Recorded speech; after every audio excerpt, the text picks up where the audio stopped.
akan melaksanakan tugas remi di sejarah Indonesia yang bertemakan tema bahasa tertinggi, yaitu pada sebab pembebasan Irian Barat. Selamat menyaksikan.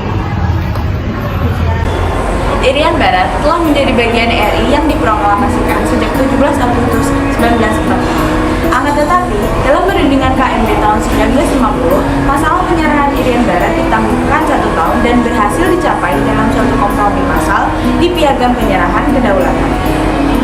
Upaya yang dilakukan sesuai dengan Piagam Penyerahan Kedaulatan adalah melalui konferensi UNI yang dilakukan secara bergilir di Jakarta dan di Belanda.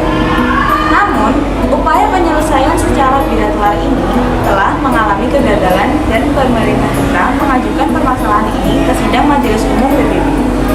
Namun, upaya-upaya diplomasi yang dilakukan di forum PBB terus mengalami kegagalan. Indonesia pun kembali mengambil jalan diplomasi aktif dan efektif yang puncaknya dilakukan konferensi Asia. Langkah ini cukup efektif dalam menenggalang kekuatan untuk menyokong perjuangan diplomasi Indonesia di tingkat internasional yang memaksa Belanda melunakkan sikapnya dan mau berunding bilateral untuk menyelesaikan permasalahan Irian. Presiden Soekarno dalam pidatonya tanggal 30 September 1960 yang berjudul Membangun Dunia Kembali di depan sidang Majelis Umum PBB menegaskan bahwa kami telah berusaha untuk menyelesaikan masalah Irian Barat. Kami telah berusaha dengan sungguh-sungguh dan dengan penuh kesabaran dan penuh toleransi dan penuh harapan. Kami telah berusaha untuk mengadakan perundingan bilateral. Pidato Soekarno tersebut membawa dampak dibukanya kembali pendekatan Irian Barat di PBB. Usulan yang muncul dari perdebatan itu adalah agar pihak Belanda menyerahkan kedaulatan Irian Barat kepada Republik Indonesia. Penyerahan ini dilakukan melalui PBB dalam waktu 2 tahun. Usulan ini datang dari wakil Amerika Serikat di PBB, yaitu Osborne Banda.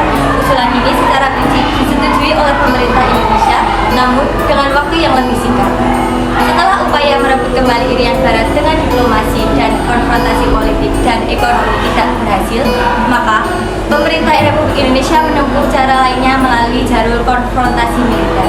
Dalam rangka persiapan kekuatan militer untuk merebut kembali Irian Barat, pemerintah RI mencari bantuan senjata ke luar negeri. Belanda mulai menyadari bahwa jika Irian Barat tidak diserahkan Indonesia secara damai, maka Indonesia akan merebut dengan konfrontasi militer.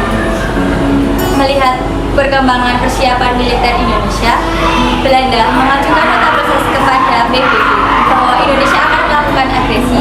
Belanda kemudian memperkuat kedudukannya di Irian Barat dengan mendatangkan kapal induk Karel Group. Dalam rangka perjuangan pembebasan Irian Barat, Presiden Soekarno pada tanggal 19 Desember 1961 di depan rapat raksasa di Yogyakarta mengeluarkan suatu komando untuk berkonfrontasi secara militer dengan Belanda yang disebut dengan Tri Komando Rakyat atau Trikora. Isi dari Trikora tersebut adalah: yang pertama, gagalkan pembentukan negara boneka Papua buatan Belanda. Yang kedua, kibarkan sang merah putih di Irian Barat. Yang ketiga, bersiaplah untuk mobilisasi umum guna mempertahankan kemerdekaan dan kesatuan tanah air dan bangsa.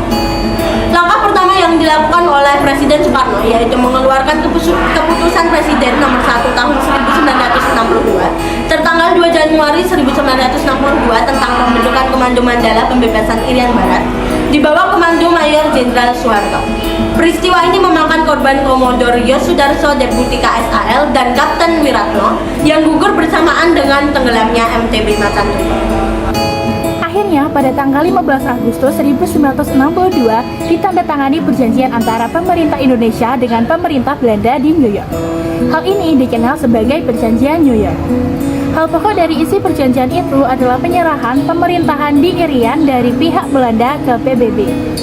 Berdasarkan perjanjian New York, pemerintah Indonesia punya kewajiban untuk menyelenggarakan penentuan pendapat rakyat atau PEPRA di Irian Barat sebelum akhir 1969 dengan ketentuan kedua belah pihak harus menerima apapun hasil dari PEPRA tersebut.